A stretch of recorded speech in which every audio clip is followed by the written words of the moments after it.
আজকে আমি রান্না করবো আলুর ঘাটি। এজন্য ফার্স্টে আলু সিদ্ধ দিয়ে নিছি। ঘাটি রান্না করব হচ্ছে রুই মাছের মাথা দিয়ে। এখনো বরফ ছাড়েনি।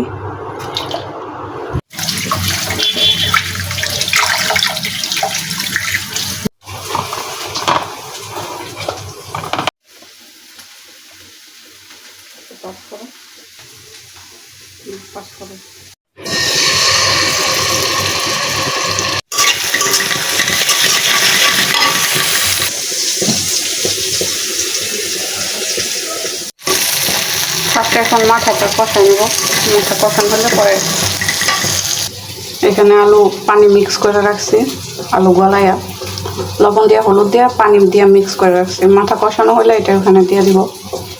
আলু ঘাটি রান্নাম তো এক কড়াই, রান্না করছিলাম এক কড়াই। খাইতে খাইতে সব শেষ করে আলাইছে। এই যে বল নিয়ে বইছে, খালি খালি নিয়ে খাইতেছে হালিমের মতো। এত নাকি মজা লাগছে ওর কাছে। বেশি মজা হয়েছে। এটা মজাই লাগে। সেহেরির টাইমে খাইতাছো, পেটে যদি ব্যথা করে, পেট যদি ফুলে, আলু খাইলে মোটা হয় মানুষ। আমি কাল খাইতেছি। তো কি খাইতাছো? Special recipe. স্পেশাল? কোন গইলা এটা তো তোমাদের দেশের খাবার, কিন্তু আমি রান্না করলাম ফার্স্ট। আমি রান্না করছি একজনের রেসিপি দেখে, বুঝছো? মজা হয়েছে? রিভিউ দাও। 100-এ 10-এ কত দিবা? 100 না 10 8 8। আর টু কারে দিলা?